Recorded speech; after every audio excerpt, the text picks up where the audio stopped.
Hola, soy el Dr. José Ernesto Contreras Pulido y hoy quiero hablarles sobre el diseño inteligente. El origen de la materia, el universo y la vida no pueden ser repetidos por medios científicos de experimentación. Lo más que podemos hacer es sustentar una teoría en cuanto a su origen en las evidencias científicas que son los efectos tardíos de lo que alguna vez sucedió. Desde que Charles Darwin publicó su libro El origen de las especies en 1859, la teoría de la evolución empezó a difundirse hasta que desde hace menos de 100 años se estableció dogmáticamente como la teoría oficial en escuelas y centros de investigación, a pesar de que nunca se ha encontrado una evidencia científica incontrovertible que la sustente. La teoría de la evolución y sus teorías hermanas, la teoría del Big Bang, de la generación espontánea, el gradualismo, la evolución química, etc., han sido cada vez más puestas en evidencia como insostenibles, sobre todo a partir del descubrimiento de la estructura del ADN en 1953 y aún más desde la creación de nuevas ciencias como la biología molecular y la genómica.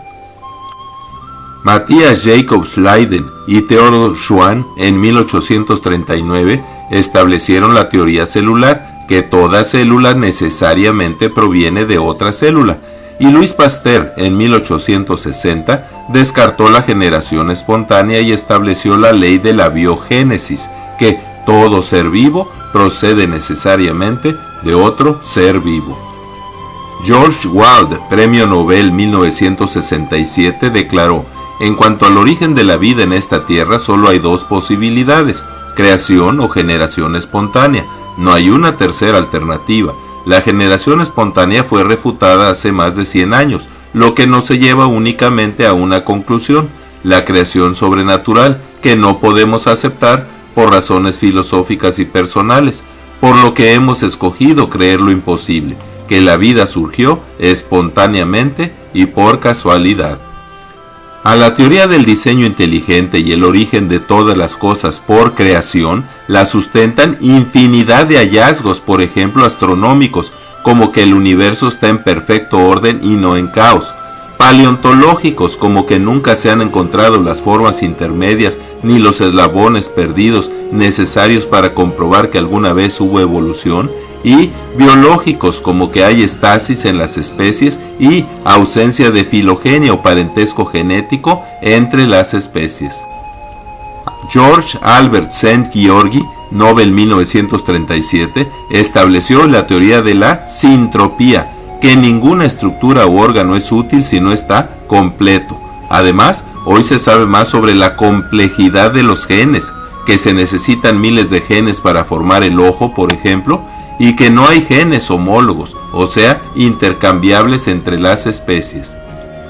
Con todo esto, se concluye que una especie se extinguiría en su primera generación si tuviera genes u órganos incompletos. Todo ello descarta el neodarwinismo, que dice que las mutaciones formaron nuevos genes en millones de años y así nuevas especies. En el tiempo de Carlos Darwin se creía que las células solo tenían núcleo, o sea yema, protoplasma, la clara, y membrana, pero en el siglo XX con el microscopio electrónico se descubrió la complejidad extraordinaria de las células. Para sobrevivir y reproducirse, todo tuvo que estar completo y funcional desde la primera célula. Esto descarta el gradualismo, que todo, la vida y las especies, se formaron gradualmente a lo largo de millones de años.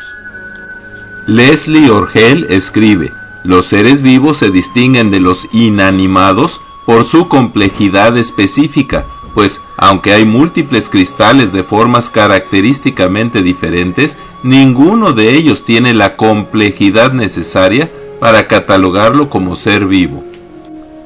Cuando varias estructuras o partes embonan perfectamente e interaccionan para cumplir un propósito, se puede reconocer que son partes de un sistema diseñado que requiere inteligencia, destreza y recursos.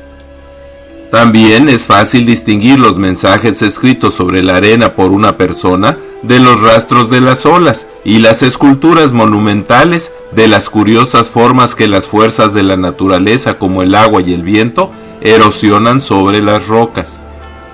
De la misma forma, muchas personas y científicos identifican en plantas, animales y humanos características como simetría, función, armonía, propósito, belleza, etc., y una extraordinaria variedad de formas y combinaciones de colores y perfumes que son obvias evidencias de diseño inteligente.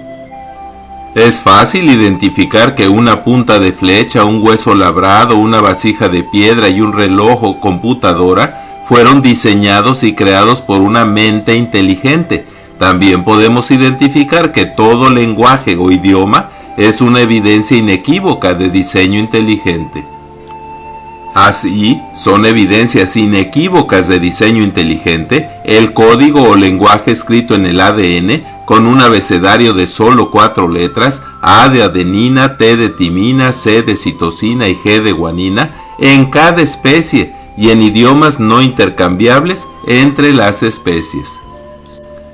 También demuestran diseño inteligente la inmensa variedad de diseños que vemos en las hojas, flores y frutos de las plantas, las variedades sobre el patrón de cabeza, tronco y extremidades en los animales y los diversos diseños de las alas y otros medios de locomoción en insectos, aves y mamíferos.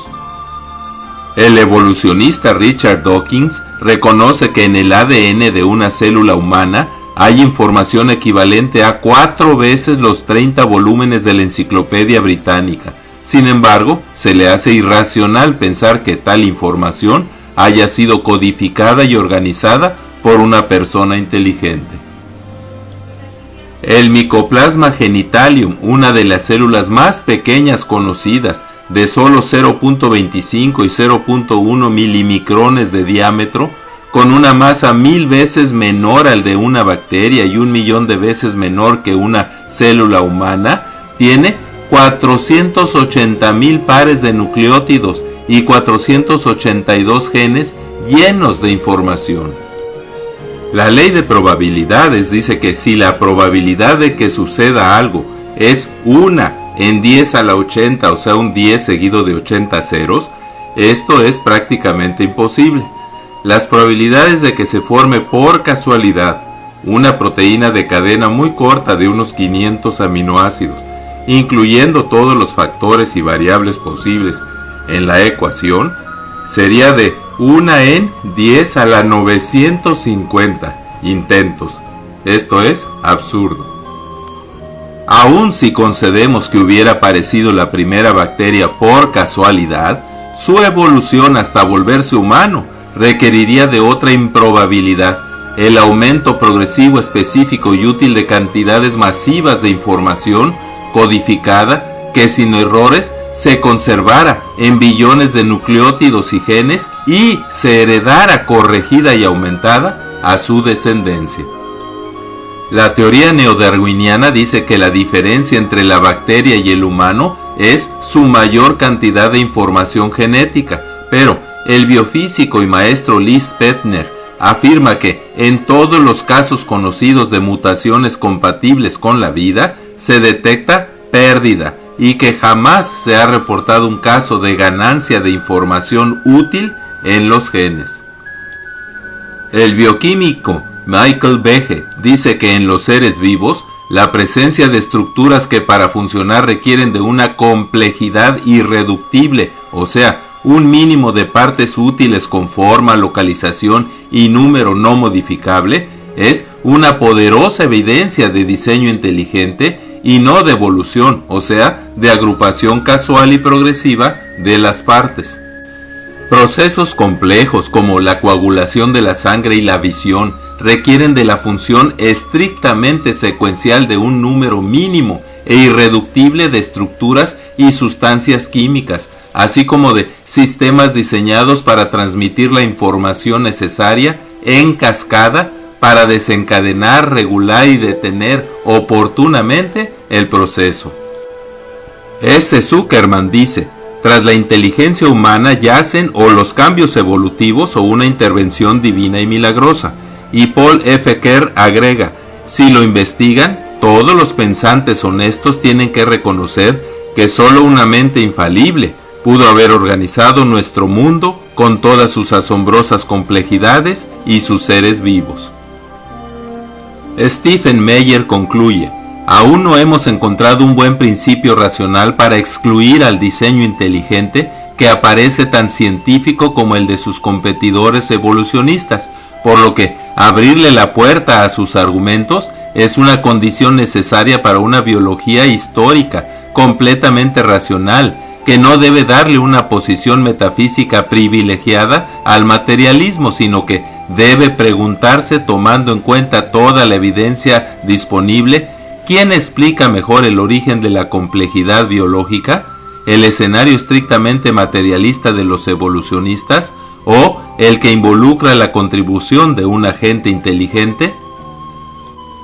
A la luz de todo lo aquí expuesto y más, es obvio que sí hay más que suficientes argumentos científicos y hallazgos en la naturaleza que justifican el incluir al diseño inteligente como una teoría viable y sustentable científicamente en los libros de texto desde primaria hasta la universidad.